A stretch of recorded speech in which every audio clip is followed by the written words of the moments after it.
Bismillahirrahmanirrahim. Assalamualaikum warahmatullahi wabarakatuh. Selamat sore rekan-rekan, sahabat-sahabat wartawan. Pada hari ini tanggal 13 Oktober 2020 bertepatan pada hari Selasa, kami bersama-sama dari pimpinan fraksi, ada Pak Utut dari fraksi PDI Perjuangan, kemudian ada Kapoksi dari fraksi PDI Perjuangan di Badan Legislasi, Pak Andreas. Kemudian ada Ketua Badan Legislasi dari fraksi Partai Gerindra, Pak Supratman Adgas. Kemudian Ketua fraksi Partai Golkar, Pak Kahar.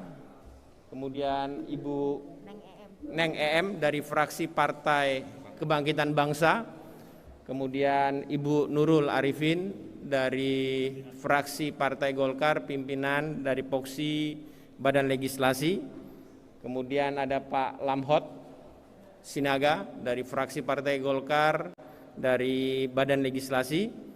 Kemudian ada Pak John Kennedy Aziz dari fraksi Partai Golkar dari Badan Legislasi, dan Pak Sekjen, Pak Indra, dan ada Ibu Maya juga di sini, dan beserta jajaran kesekjenan, dan saya sendiri Haji Samsudin, dan Pak Rahmat Gobel yang mengikuti secara virtual pada siang hari ini. Pertama-tama saya tadi sudah diskusi di internal pimpinan Dewan Perwakilan Rakyat Republik Indonesia. Salam dari Ibu Puan Marani kepada seluruh sahabat-sahabat wartawan dan masyarakat Indonesia, dan dari Pak Muhaimin Iskandar dan Pak Dasko berkenaan agenda kita pada sore hari ini untuk meluruskan hal-hal yang berkembang di media massa beberapa hari yang lalu. Kami sengaja pada hari ini berembuk dengan pimpinan Dewan Perwakilan Rakyat Republik Indonesia dan pimpinan Badan Legislasi dan pimpinan-pimpinan fraksi untuk menyampaikan guna meluruskan berita-berita yang simpang siur di masyarakat terhadap proses yang berkembang, dalam hal ini Undang-Undang Cipta Kerja. Seperti kita ketahui, Undang-Undang Cipta Kerja telah dibawa ke tingkat 2, dalam hal ini paripurna, yang mana tanggal 5 Oktober 2020. Yang mana proses di tingkat 2 ini tentu melalui proses di tingkat 1, yang dalam hal ini di Badan Legislasi langsung dipimpin oleh Pak Supratman dari fraksi Partai Gerindra sebagai Ketua Badan Legislasi yang bertanggung jawab terhadap mekanisme, struktur dan pembahasan, transparansi pembahasan di tingkat 1, baik dari tingkat rapat kerja, kemudian masuk ke dalam panja, panitia kerja, kemudian masuk ke dalam timus, kemudian masuk ke dalam tim sinkronisasi di tingkat Badan Legislasi.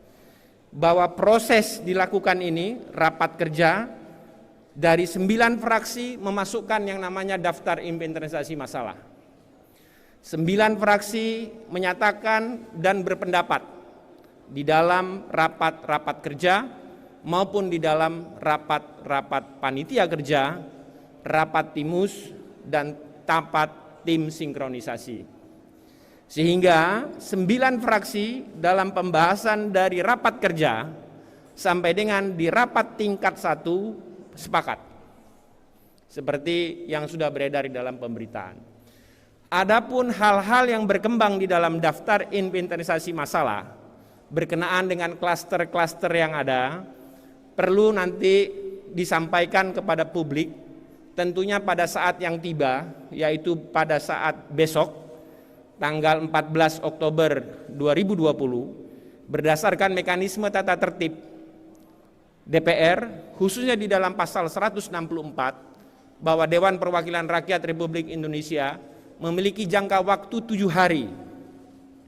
Pada saat setelah tingkat 2, DPR memiliki waktu 7 hari kerja, merujuk kepada pasal 1/18 tata tertib DPR, yang dimasuk dengan hari kerja adalah hari kerja, yaitu Senin sampai dengan hari Jumat.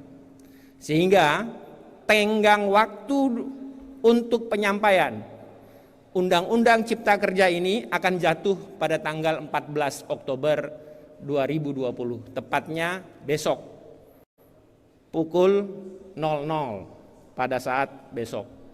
Sehingga nanti pada saat resmi besok Undang-Undang Cipta Kerja ini dikirim ke Presiden, dalam hal ini sebagai kepala pemerintahan, maka secara resmi undang-undang ini menjadi milik publik secara mekanisme.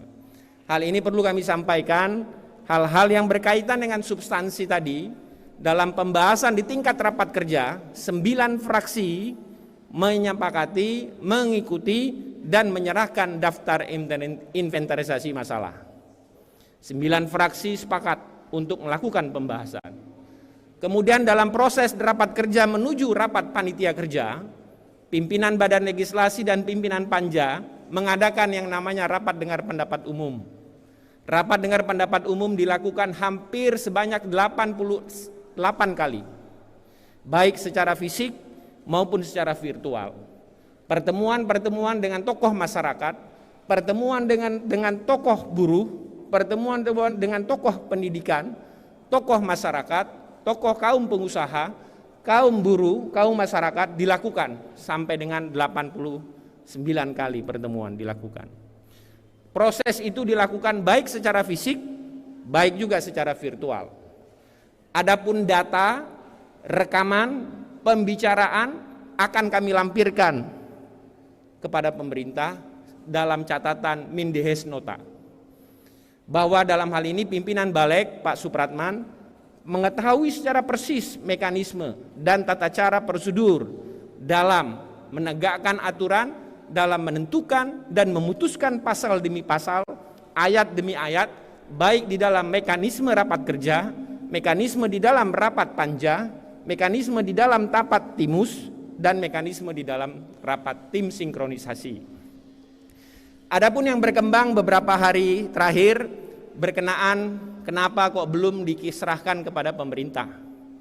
Bahwa dalam hal ini Kesekjenan Pak Indra melaporkan kepada pimpinan DPR memerlukan waktu untuk melakukan editing, proses pengetikan dalam rangka menyiapkan lampiran-lampiran yang berkaitan dengan Undang-Undang Cipta Kerja ini untuk menjadi bagian yang tidak terpisahkan di dalam proses pengiriman berkas Undang-Undang Cipta Kerja ini kepada pemerintah yang jatuh waktu temponya adalah tanggal 14 Oktober 2020. Yang kedua, berkenaan dengan jumlah halaman, perlu kami sampaikan kepada halayak masyarakat melalui sahabat-sahabat wartawan pada sore hari ini bahwa mengenai jumlah halaman itu adalah mekanisme pengetikan dan editing tentang kualitas dan besarnya kertas daripada yang diketik.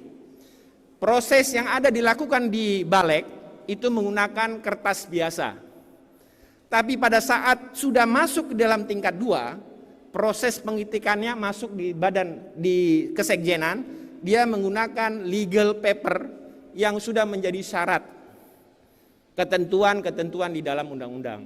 Sehingga besar tipisnya yang berkembang ada yang 1000 sekian, ada yang tiba-tiba 900 sekian, tapi setelah dilakukan pengetikan secara final berdasarkan legal drafter yang ditentukan di dalam Kesekjenan dan mekanisme, total jumlah pasal dan kertas halaman hanya sebesar 812 halaman. Berikut undang-undang dan penjelasan Undang-Undang Cipta Kerja. Kalau sebatas kepada Undang-Undang Cipta Kerja hanya sebatas 488 halaman. Ditambah penjelasan menjadi 812 halaman. Sehingga simpang siur mengenai jumlah halaman ada yang 1000 sekian, ada yang 900 sekian. Secara resmi kami Lembaga Dewan Perwakilan Rakyat Republik Indonesia berdasarkan laporan dari Bapak Sekjen, netting jumlah halaman sebanyak 812 halaman. Nah, hal-hal ini perlu kami sampaikan untuk menyampaikan klarifikasi supaya tidak membingungkan halayak dan masyarakat secara luas. Yang terakhir, Bapak Ibu sekalian, tentu proses ini kami memahami yang berkembang tentang proses yang ada bahwa tidak diberikannya kesempatan kepada fraksi-fraksi untuk menyampaikan pandangan-pandangan. Perlu kami sampaikan dan melakukan klarifikasi bahwa yang namanya mic di dalam paripurna itu secara otomatis mic di dalam ruang paripurna itu akan mati di dalam waktu 5 menit. Kenapa? Karena itu sudah diatur di dalam tata tertib DPR.